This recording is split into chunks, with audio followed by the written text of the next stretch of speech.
to make his remarks.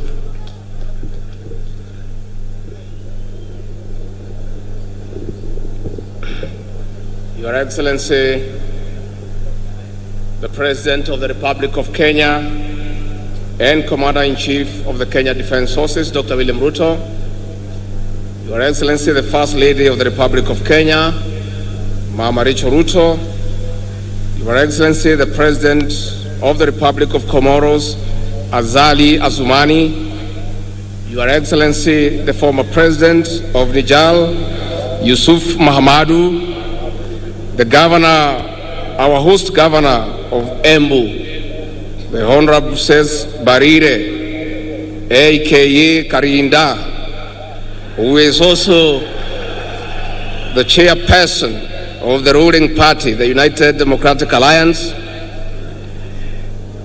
the Chief Justice and President of the Supreme Court, the Speakers of the National Assembly and the Senate, Cabinet Secretaries present, heads of mission, dear Kenyans. 60 years ago, Kenya attained internal self-rule after an armed struggle led by our gallant men and women.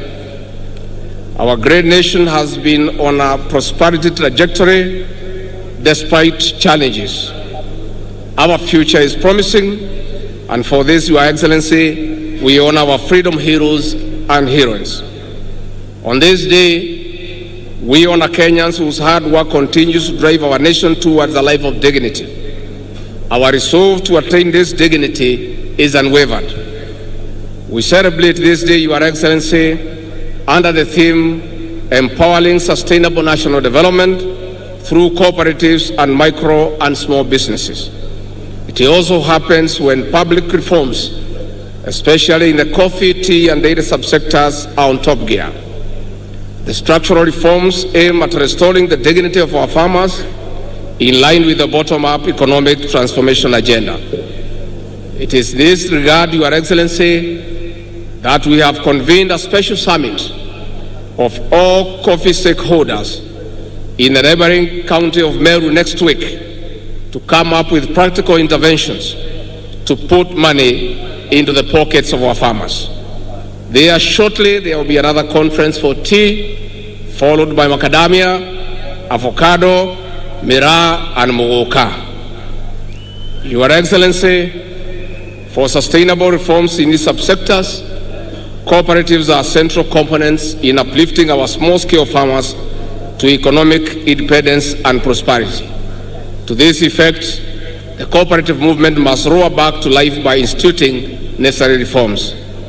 Your Excellency, if you allow me, before I invite you to address the nation, let me make an observation on the significance of hosting Madaraka Day celebrations this year in Embu County. Your Excellency, the venue of this celebration is on the edge of Mount Kenya Forest, where gallant men and women took arms, crude as they were, to drive the British colonialists from this land, reclaim their freedom, and get back their land. Your Excellency, our gallant men and women, despite being limited, were facing a very difficult situation. The colonialists had guns, they had planes, they had grenades, they had bombs, but the poor freedom fighters had only a panga, but a sheer and great resolve to get back their independence. Your Excellency, your presence here is a reminder of that struggle. Destiny has placed you in a unique position to lead the final and the third liberation of this great country, the economic liberation of our people. Your Excellency, we want to encourage you. The measures that you have come up with to get back the economy of this country on track through prudent and pragmatic interventions is what will bring about the third liberation.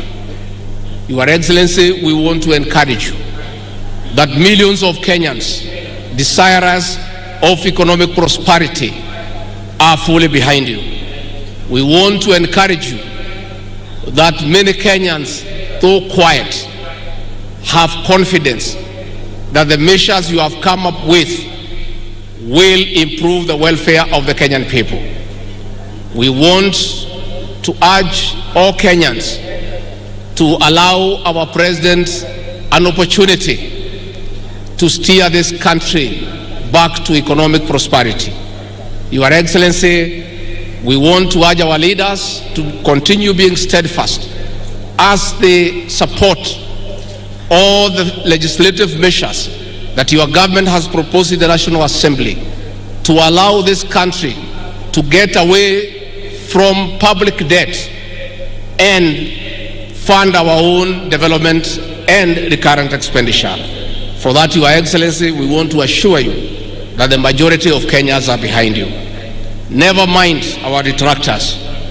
These detractors gave you no chance to succeed. As they see you making practical and pragmatic interventions, they are all over shouting and bringing a lot of propaganda, which is being enabled by the press. And we don't mind, because the press, as you all know, were part and parcel of the Azimio brigade. And therefore, Your Excellency, we want to urge you to continue with the confidence that the people of Kenya will give you the necessary support.